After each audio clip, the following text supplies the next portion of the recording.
You wake up. The platform groans beneath you. Metal settling into metal. The North Sea is breathing against the pillars below. You count the seconds between waves. 1, 2, 3. 1, 2, 3. The rhythm never changes. You've been counting for so long you've forgotten why you started. But you remember why you came here. Freedom. The word still has edges. The word still cuts. You walk to the window. 7 miles of grey water between you and England. 7 miles of sovereignty. 7 miles of fuck you. We don't recognize your laws. The seagulls circle. Free things circling a free place. You wonder if they know what they have. You wonder if you still know what you have. The flag snaps outside. Red and black. Diagonal white stripes. Emer libertas from the sea. Freedom. You say the words aloud. Your voice sounds strange in the morning air. Like someone who still believes in mottos. Like someone who hasn't yet dissolved into the gray. You make coffee. The kettle whistles. A small act of civilization on a platform built for war, repurposed for rebellion. The British built this to shoot down Germans. You built this to shoot down something bigger. Borders. Control. The idea that someone else gets to decide what you broadcast, what you think, what you are. The radio crackles. Static and voices. But this time you listen. A pirate station somewhere off the Dutch coast. Playing music the governments don't want played. Saying things the authorities don't want said. Your people. Your tribe. The scattered nations of frequency pirates. Data smugglers. Sovereignty hackers. You raise your coffee cup to the speaker. A toast to the invisible. You sit at the desk. The passport sits there. Sealand passport. Some countries have actually stamped it. Spain. Does that mean they recognized you? Or were the border guards just amused? It doesn't matter.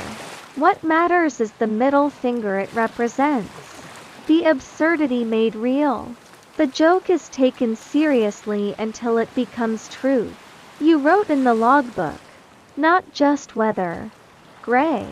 Not today. Today you write. Status. Independent. Status. Ungoverned. Status. Free.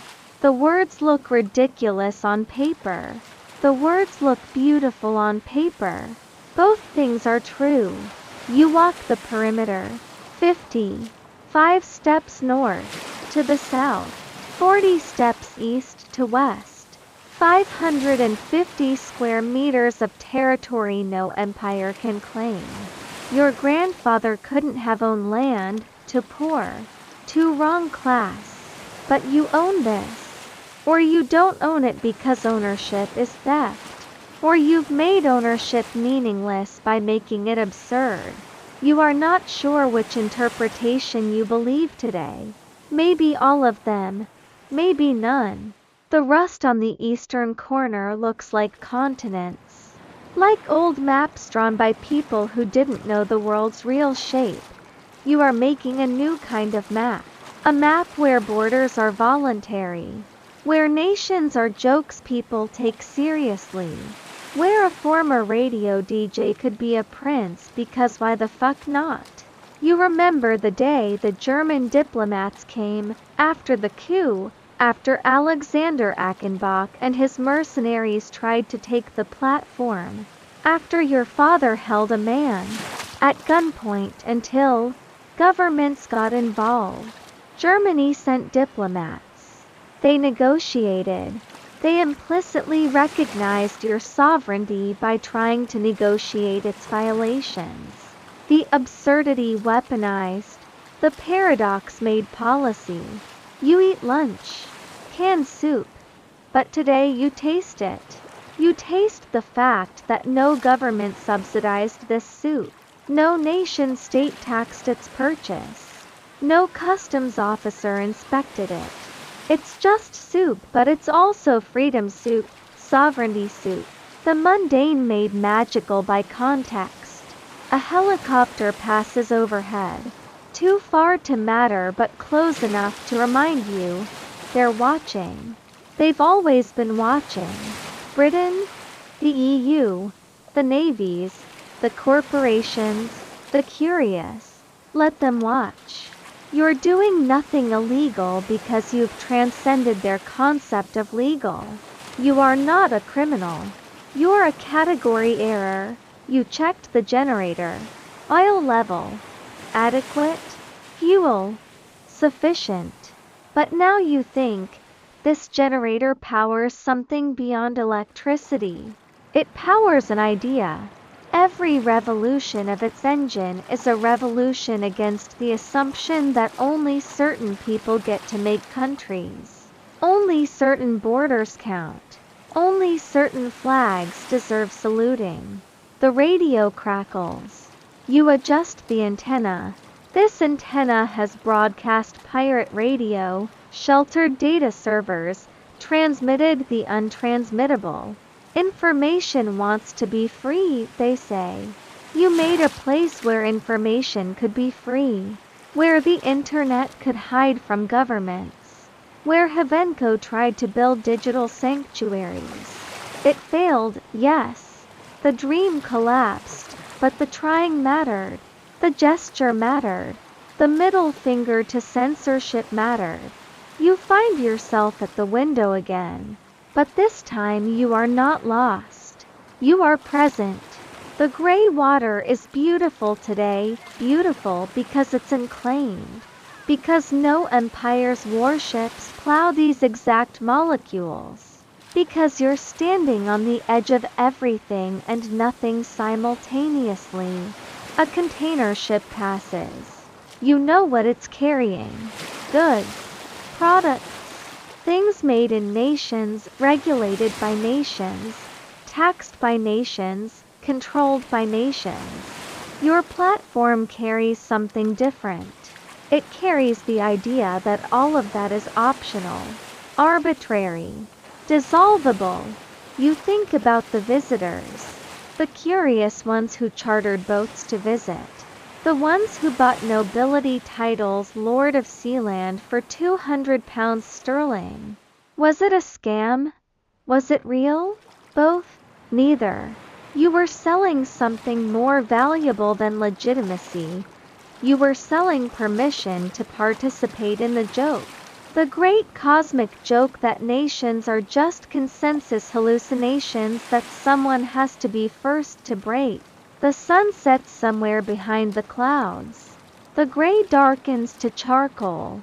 Your lights flicker on solar panels, generators, backup systems.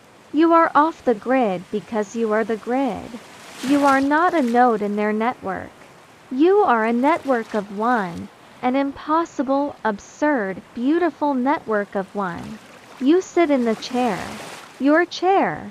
On your platform. In your nation. The words still sound ridiculous. Let them. Ridiculous is a form of resistance. Absurdity is a weapon against the grave serious men who draw borders and decal our sovereignty and say, this is ours by right of conquest or by historical precedent or because we said so. Well, you said so too. You said, this is mine. This is ours. This is everyone's who wants to live outside the lines. And somehow, improbably, impossibly, it worked. The radio plays a pirate station. They are playing The Clash. London. Calling. The irony is perfect. You turn it up. The sound vibrates through the platform, through the steel, through the water, through the 7 miles to England, through the concepts of England, through all concepts of all nations everywhere. You are not stealing ships. You are stealing something more dangerous. The presumption. The assumption. The unquestioned belief that only certain entities get to be sovereign, that only certain structures deserve recognition, that only certain dreams can become real. You walk to the eastern corner. The painting is peeling. You'll fix it tomorrow. Or you won't. Either way, this corner exists. This rust exists. This impossible nation of rust and stubbornness and radio waves exists. You think about Roy Bates, Prince Roy, your father, your founder, your fellow madman, dead now. But his ghost runs through every cable, every support beam, every barnacle clinging to the pillars below. He held a gun to the British government and said, "Recognize me." They didn't, but they didn't not recognize him either. And in that gap, that impossible space, Sealand lives. You are a pirate, not of gold, not of ships. You are a pirate of legitimacy. You steal the right to define yourself from the powers that claim monopoly on definition. You smuggle freedom across borders that claim to be absolute. You broadcast signals that were supposed to be impossible. The platform groans. Metal against metal. But it sounds different now. It sounds like laughter. Like defiance. Like the low, grinding music of a world that still has space for the absurd, the impossible, the free. The waves count themselves. 1, 2, 3. But they are not counting time. They are counting refusals. Every wave that crashes against these pillars is another moment you didn't surrender, didn't climb down, didn't accept their definition of possible. You close your eyes. Behind your back, eyelids, the red and black flags, the motto, Emer Libertas. From the sea, freedom. Not from the land, not from the crown, not from the government, from the sea, from the ungovernable, from the space between nations where new impossibilities can grow. You open your eyes. The gray water stretches forever, but it's not empty gray anymore. It's full, full of all the things you've refused, all the borders you've ignored, all the permissions you've never asked for. You are here, 7 miles from England, 7 miles from everywhere, 7 miles into the future where nations are voluntary. Sovereignty is a choice, and anyone with enough rust and stubbornness can plant a flag and say, "I am." The generator hums. The radio crackles. The flag snaps in the wind.